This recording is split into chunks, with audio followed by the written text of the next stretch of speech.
Because of Mr. Terupt by Buyea. Continuing Part 2, page 213, May. Jessica, Act 11, Scene 1. Welcome to the hospital waiting room, where every face is a concerned face. Who knows what's on the minds of all those worried people? They keep busy in different ways. Some read, a few watch television, one lady knits. Enter us, the kids from room 202. We sat quietly, kind of looking around, anxiously awaiting the outcome of Mr. Terupt's surgery. Was it even okay to talk? I wondered. A lot of other people from school sat waiting, hoping for Mr. Terupt. Mrs. Williams and her red-haired secretary, Mrs. Barton, waited. Mr. Loomis and Mr. Ruddy sat and waited. Everyone at school liked Mr. Terupt. That was just another testament to him. Technically, today was a school day, but Mrs. Williams helped us to make arrangements to be here. I can't make this a school-sponsored field trip, she told us about a week ago. At that point, we knew when Mr. Terupt's surgery had been scheduled, and Mrs. Williams realized our entire class planned to be there. I can't have all of you climb onto a bus and be taken to the hospital, she said. Our parents can drive us there, Anna suggested, and we can help each other with rides. I like that idea, Mrs. Williams said. Then you can leave when you want, or not go at all, if you'd rather not. I thought about Jeffrey. Miss Newberry, Miss Kelsey, and Mrs. Warner also came. The school was able to provide substitutes for their classes, but not everyone's. I expect all the teachers would have been here if it hadn't been a school day. That was when I realized that Mr. Terupt didn't have any family present. Not one person. I thought of his desk back in our classroom. Every teacher has family pictures on his or her desk. Not Mr. Terupt. And there were only 2 flower arrangements in his hospital room, one from Miss Newberry and one from Snow Hill School. But no mom or dad were sitting next to his bed. How had I missed it? Not one family picture. Not one family member visiting or waiting next to me. Did he even have any family? I wondered. Had my mother noticed and not said anything? Had any of my classmates had these same thoughts? All of a sudden there was so much I didn't know about my beloved teacher. I just wish he'd open up more and give me a chance, I heard Miss Newberry say. She was talking quietly to Miss Williams. He was beginning to let me get close. I don't know what he's so afraid of. More what he's hiding, Mrs. Williams added. I just want the chance, Miss Newberry said. I care about him so much, and so do these kids. He'd better pull through. I heard Miss Newberry's voice crack. Mrs. Williams put an arm around her. They were quiet. I suddenly had a lot of unanswered questions going through my mind, but none of them mattered if Mr. Terupt didn't make it through the surgery. How long will this operation take? Anna asked. She didn't realize she'd blurted this out until she met our startled looks.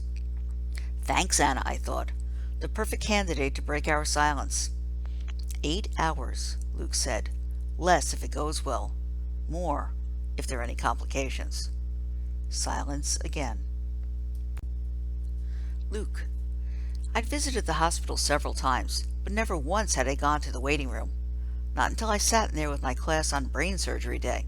Sat for hours. The room had a nice layout. The architects had found a way to maximize, dollar word, the area while keeping a large perimeter. The room represented a rectangle, with little sections of the wall jutting into the interior here and there. This created corners and smaller spaces within the larger room. I figured this was important because people wanted privacy.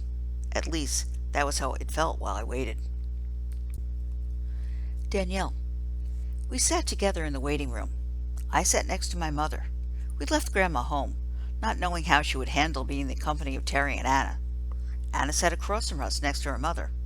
A large wooden coffee table rested in the middle of everyone. It reminded me of our class meetings. We didn't form a circle on the floor, and we didn't have the microphone, but it was close enough, except no one talked. Mr. Terupt always started our meetings, so we sat silent until Anna spoke up. Thank goodness.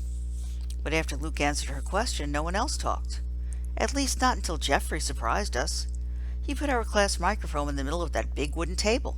I stared at it. Then I looked at Jeffrey. How did he know to bring it? Just a hunch, he said. I noticed that he and Jessica were looking at each other. I reached down and took the microphone. Remember the first time Mr. Terupt brought this out? I said. I passed the microphone to Lexi. I was like, Teach is a weirdo, she said. But it turned out to be pretty cool. Sort of like the grass thing. 77,537,412, Luke reminded us. That grass project was awesome. The microphone moved around our square, and we shared different stories and memories. It was perfect. Then a doctor came into the waiting room. Jessica. Act 11, Scene 2. Enter a man wearing lime green scrubs and a matching hospital cap, the kind that cinches around your head like a shower cap. I saw him the minute he came through the door. Was he coming for us? It was too soon, wasn't it? Had something gone wrong with Mr. Terupt's surgery? I stiffened. Then I noticed Jeffrey. He was practically hyperventilating. This place, and especially the sight of a doctor, triggered such horrible memories for him. I wrapped my arm around him and whispered, It's okay, just breathe. My mom also helped to comfort him. She sat on the other side of Jeffrey, and I hugged him too. Mom knew his story. I had told her. But others stared at him, wondering why he was so worked up. The doctor didn't come over to us, and Jeffrey calmed down. Instead, the doctor made his way over to the knitting lady. I saw him take a deep breath as he got closer to her, and I wondered if it was one of those big breaths you take in order to get ready to deliver mad news. He pulled a chair next to the knitting lady and sat down across from her.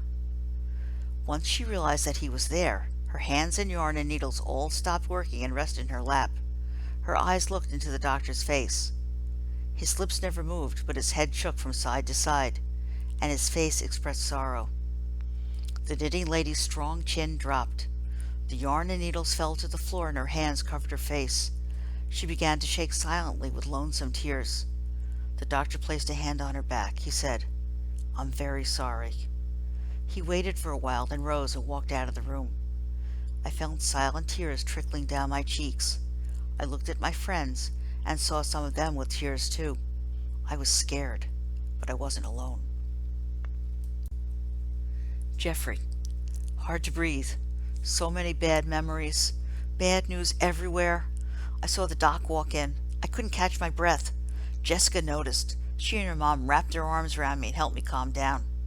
The doc wasn't for us. He handed out his bad news to someone else. I know how that goes. I'm so sorry, the doc had told my family. That was all he had to say. We knew Michael was dead. Danielle. Peter took the microphone. He still wasn't talking. He'd answer if you asked him something, and we weren't ignoring him anymore. But for the most part, he stayed silent. And he never talked about Mr. Terupt or anything to do with the accident. I held my breath along with everyone else. At least, that's what it felt like. I remember the time I said we should invite the collaborative kids to our holiday centers. I saw Mr. T wipe his eyes after I said that. I didn't know why then. Now I do. Peter put the microphone back on the table. Alexia. I took the mic again after hearing Peter.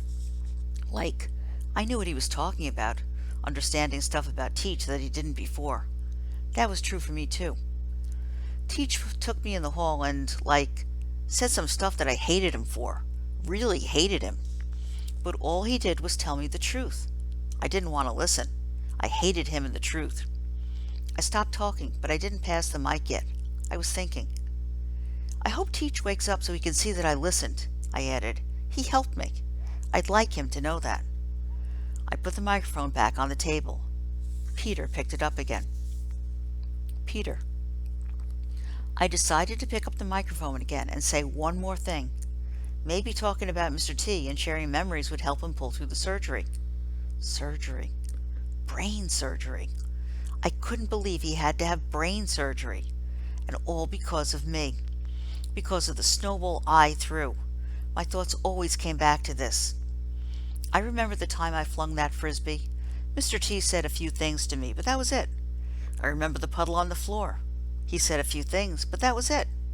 Nothing bad ever happens, I thought. I chucked that snowball. No matter what any of you say, it's all my fault. It always will be. I stopped talking so I could fight back my tears, but I didn't put down the microphone. I wasn't done yet.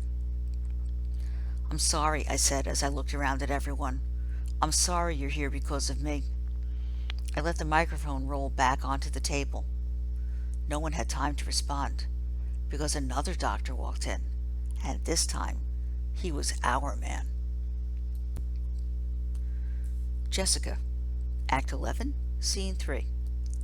The door to the waiting room pushed open and another doctor walked in. Same lime green scrubs and matching cap. This doctor also wore a mask tied around his face. Jeffrey started hyperventilating again. Mom and I calmed him. We held hands on Jeffrey's lap. I squeezed Mom's hand and she squeezed back. Was this it? The doctor reached behind his head and untied the mask. He was our guy. I saw him take that deep breath as he walked toward us.